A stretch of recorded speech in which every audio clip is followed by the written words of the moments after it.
In this video, we're going to talk about virtual production on an iPhone with Gaussian Splats with Lightcraft Jetset. Real quick, you're watching BP Land. Special thanks to our sponsors, Blackmagic, View, and LucidLink for helping make our NAB coverage possible. And now, back to the video. Eliot, good to see you again. Good to see you as well. What do we got new going on with Lightcraft? A lot of fun Okay. things. So there's a lot of fun things here. All right, you know about Lightcraft and Jetset. We do, and then also we've got the video from last year, the big overview. So we'll jump into the updates because I know there's a lot of new stuff. All right, so Gaussian Splats. Yes. So this is a wild, Gaussian Splats are basically 3D JPEG. We're able to compress basically a city into part of the phone. I'm going to reset my origins. I'm just going to pick out an origin here and lock us into, this is a Gaussian splat of a New England town that was created by Global Objects using an XGRID scanner. XGRID is wild stuff. Yes. It is the first scanner I've seen that automatically generates a Gaussian splat. So we can actually toggle through different points of view in this. Say we go by the shed. There we go. And we bounce around through these different locations. And the mats are chattering because these are AI mats that we're using by default. If we want to have a clean mat, we can come over here and click to our keyer and set it to green screen.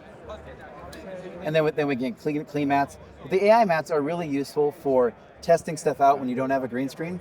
So this is one of these magical sorts of pieces. And we did a project with Roberto Schaefer where we sent him to Rome. There we go. So this was a short film he's planning in that's in Italy. And so this is one of the plazas that they're looking at shooting in. You can walk around, like this is full 3D, and you can just, the phone will track wherever you walk at it. We have this whole town square in a Gaussian splat. How does that compare if we try to do this with an Unreal Engine scene? So it fits in the phone, right? And so what we realized with these kind of new tools and techniques is that we can bring virtual production everywhere, like absolutely everywhere. And when we build our original systems, the big ones, like the ones we use for Once Upon a Time and Pan Am, et cetera, hundreds of thousands of dollars, markers in the ceiling, all this kind of stuff, means you only use it for production. It's a big, heavy production tool. That's why they call it virtual production. And almost all the tools for virtual production are built for that production stage. They're big and heavy. Once we got this into the iPhone, you can use it for a different phase. And we realized this is so powerful that people are going to use this to plan their movie. They're going to say, okay, we're going to just, Roberto, put him on an airplane, send him to the small town in Italy that he wants to shoot a short film in with an XGRID scanner, scanned it, came back, scanned all these things, and now he's got Rome and parts of Italy in his phone, and he can shoot an entire project. So you can shot design, film the shots in a space with the actors and kind of see what the shots would look like. And we thought, this is going to be wild. And we have already an existence proof of somebody doing this, and it goes past like normal pre-visualization things. We're actually calling it something different. We're calling it story hacking because you are rethinking both the story, and this happens in conjunction with writing. It's at that early part of the process. The phone lets us jump all the way into the inception point of this. And so we have a project called Queens. Okay, this one came wildly out of the blue sky.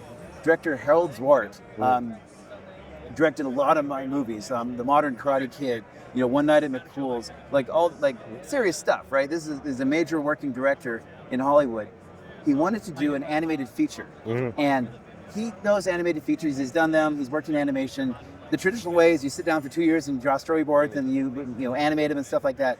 And it was frustrating. He's like, I've been a working director for 30 years. I can block live action like I'm breathing. I want a tool that lets me do this the way I'm used to doing this. So he had his team, which is Gimfel in Norway, top flight CG team, go out and look at things. And they looked at all the different things. They looked at the traditional stuff, the performance capture, and these are all production tools. They're so heavy that you can't use them in the story phase, right? So they're great once you're pushing the boulder down the hill, but no, we're just figuring out which hill we're going up to. And so they picked up Jetset and they realized, wait a second, we can do something new here. And they start off with every animated feature project. They record the original, the vocal cast. That's how you have to start it. Then he added a unique ingredient, which is a team of Norwegian mimes. And he has the mimes lip sync the English vocal cast while they're doing this, the 3D backgrounds are built by a CG team. Those are just basically low poly versions of the actual set that they're going to use. And so we can block the actors and work with them and shoot. And they did this for 2 days as a test. And like, okay, is this going to work? This is crazy app. What, Anyway, this is working, right? And then they said, we're doing this. And they spent 10 days. They shot the entire movie this way. They edited it, scored it, and then screened it for an audience. And they told them this is a preview. You're going to see some basic looking backgrounds and like blocky lines around the edges. Kind of what you just saw. But the key is, that's real voices, right? Yeah. And so the audience is seeing something like this.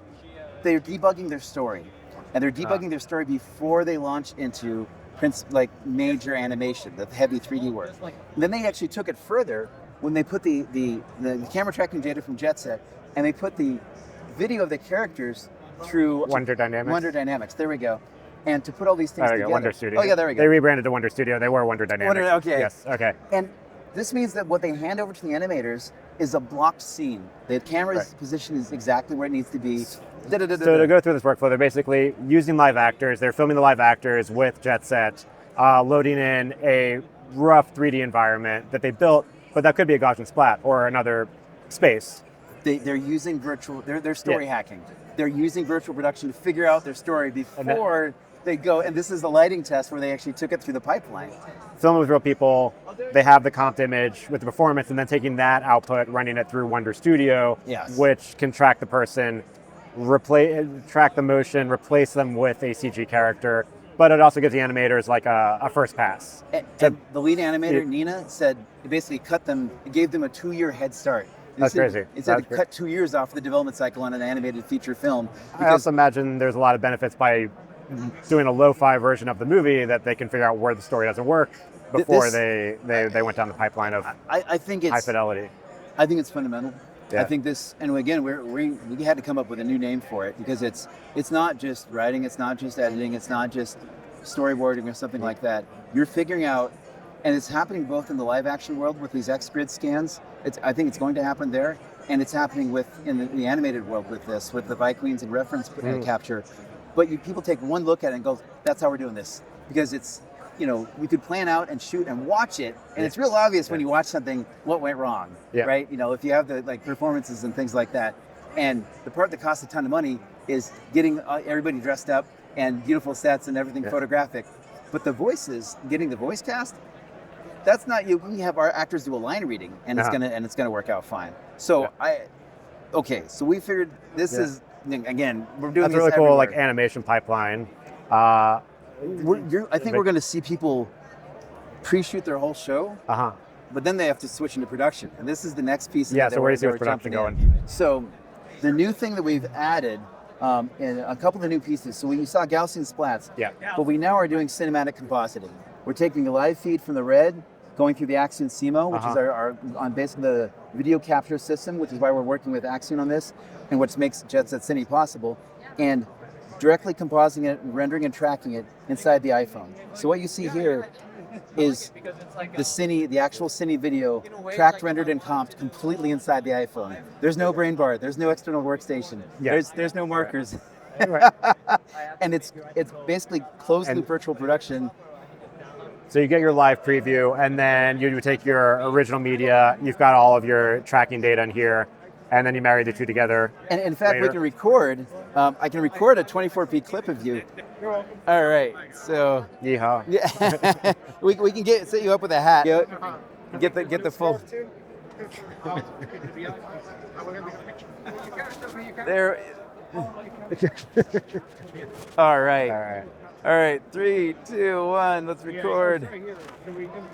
All right, it is the Wild West in more ways than one. All right, so I'll come in and I'll just I'll cut because I have nobody's idea of a director of photography. But then I'll show you, since we recorded that, we have it in a review. So I can come over here, click review, and there's your take. There's the 24 frames per second take, in this full screen, of you rendered and comped completely in the iPhone. And again, we didn't need to hook up to any external devices. But we're still are we getting time code sync? Yeah, via this.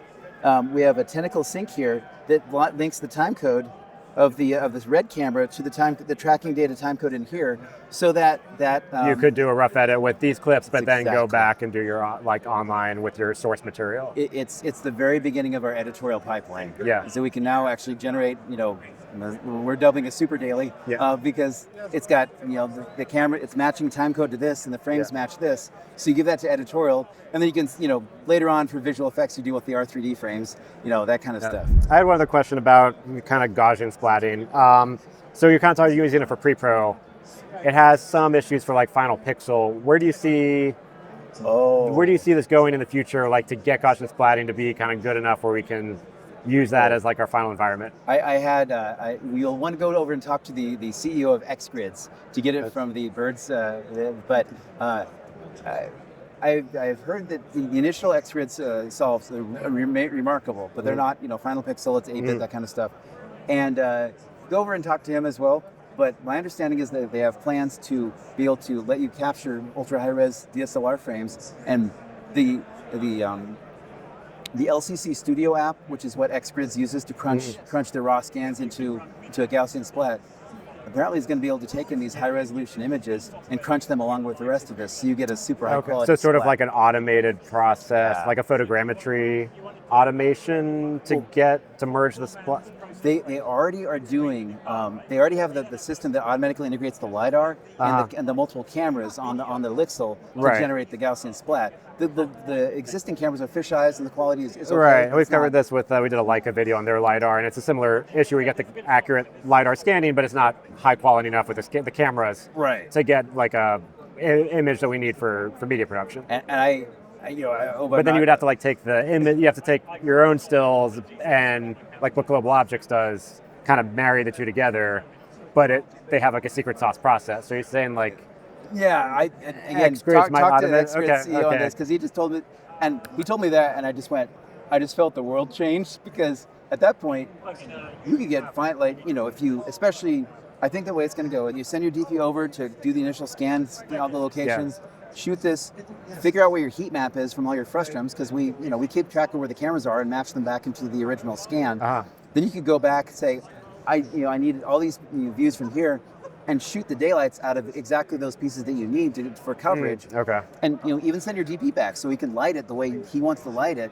And then you take a big camera, big red or an area or whatever you want to use, or a big DSLR, shoot super high res plates, and then take that and resolve it.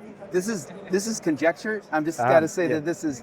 But he said, that's what we're doing. It makes mathematical sense to me.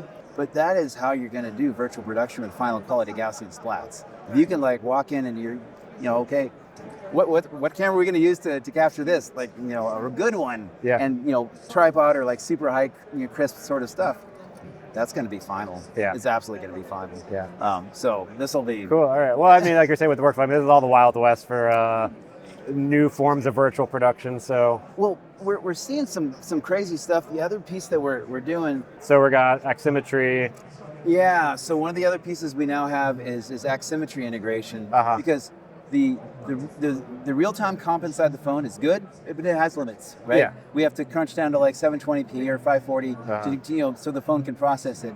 And if you want to have a finished 4K real-time render with a composite, you want to use a broadcast keyer. Aximetry is a really, really good broadcast. Yes, we have talked to people. Coffeezilla, the YouTuber, told us he uses Aximetry because he loves their keyer, and he'll use that for Final Pixel.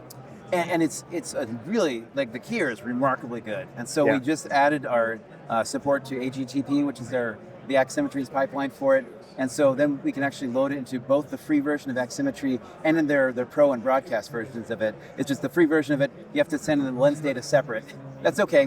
So is it sending the camera signal and your virtual world to Aximetry, and Aximetry is doing the compositing? Yes. Okay. Yes. It's going to be wild, because it's a perfect fit for if you're doing, like the Coffeezilla stuff, where you don't want to sit there and hand comp, 20 minutes or go back into post and change stuff. You just want something that's good enough, out of camera. Live to tape, it's going to be great. It's going to be just great for that. So I'm actually really curious to see how that works, because it's going to work with the free version. This is a full kind of in-camera visual effects process with the iPhone and with Lightcraft. the part that's fun is, I mean, you build the technical pieces of it, but the part that's really interesting is to see what people do with it. Yeah. Right. And this is kind of fun because you've met a bunch of these guys. Like Josh Kerr did this. I have to show this. He did a short film called Treasure of the Mummy. Yes. Which, you know, you'll have to talk to him about this because there's so much awesomeness going on here where the actress, this is all shot in a stage smaller than this. I know, I've seen this. He has a great YouTube video of like in his room. Yeah, like, you're right. Yeah, like this is the, and what he's able to pull off with the cinematic quality. This is awesome. But the key thing he's doing is he's very good at lighting, you know, matching the lighting, et cetera, to do that correctly. And the techniques he's using actually scale to whatever, you know, level of thing you're going to be doing. We're seeing multiple. Alden Peters he's over in the other demo booth, but he's doing an entire series called Tidbits and Bytes, where it's his own sci-fi universe with very sophisticated CGI live-action character interaction. And there's some of these have these beautiful shots like this.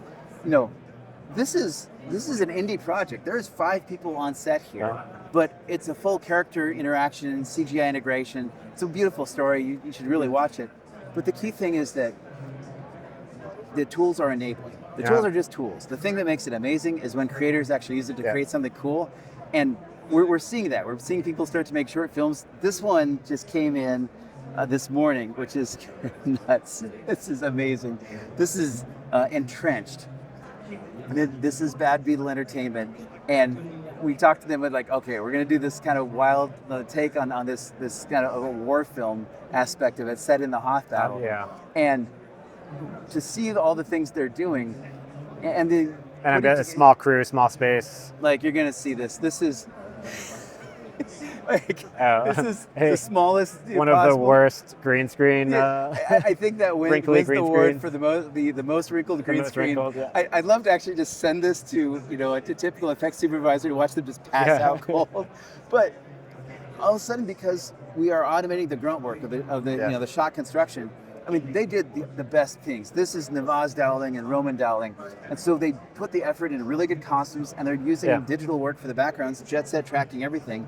So you're seeing it like all of a sudden the creators are creating.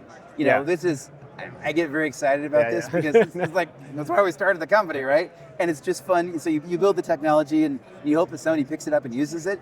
And it's extremely satisfying to see people not just pick it up and they're like, take it and run with it. Go flying with it. So this is what's wild is, I think we're just seeing the beginning. I think this is people are going to look back on this stuff and they're going to look back and it's like there's color came along, sound came along, a couple of these other things came along. They didn't change the process as much. What changed the process a lot in the 60s and 70s was these tiny, handheld cameras. That's where you get the French New Wave, where something became literally lightweight, and people made movies with it. And visual effects has historically been crazy heavy. And being able to do this means we can, if it's lightweight, people make amazing stuff out of it. And so I think you're going to see exactly that. You're going to see AI is part of this. We're figuring out some of those pieces, the bridge between it. That was the talk I did with Hoon Kim earlier this morning. We're literally figuring out the bridge between virtual production and AI and using the parts that are good. The next thing that happens is a series. And I can't tell you which one, how it's going to work out, how, like all these things swirl around. But I can tell you, people are going to be talking about this stuff in later years as like, oh yeah, these are the inflection points where this stuff happened and went down. It's going to be, it's kind of a one-of-a-kind thing, right? You sort of, every once in a while, you realize you're in the middle of historic step functions, and I haven't seen anyone else doing anything like this. I think this is kind of a one-of-a-kind thing. I've never seen anyone else doing it. We're building it for a different kind of world, right? And the traditional media stuff can be siloed. Like, I'm doing this person's doing this. They talk about, all these different stages. And the people we're constructing this, we're going to make the most use of it. We're kind of calling a full stack creative, right? Someone who someone who's wearing multiple hats, doing multiple roles that would traditionally be multiple departments is enabled rather than threatened by all these things going around. Like, I can use this piece to do this piece to do this, to tell my story, to put it together. I mean, I think Lucas was very much one of these kinds of people. When I look at the history of it and all the things he was able to figure out and put together, he did that. And so we're still talking about these things that he did 50 years ago because he could put all the pieces together. The thing that makes me wildly excited is that it took a lot of money to do that 50 years ago. And we're shipping that to 13-year-olds now, Yeah. you know, who are gonna just grow up thinking this is just how you do it. Yeah. Like you like That's the way you can do track the camera and put in the phone, and then, you know, why else would you do it? Yeah. Why would you do it some other way? Yeah. So I'm looking forward to it. Cool. Well, thanks so much, Eliot. Great talk. Absolutely. Appreciate it. Thank you. That's it for this video. Thanks for watching. And thanks again to our sponsors for helping make our NAB coverage possible. For all of our videos on NAB, check out our playlist right here. And I'll catch you in the next episode.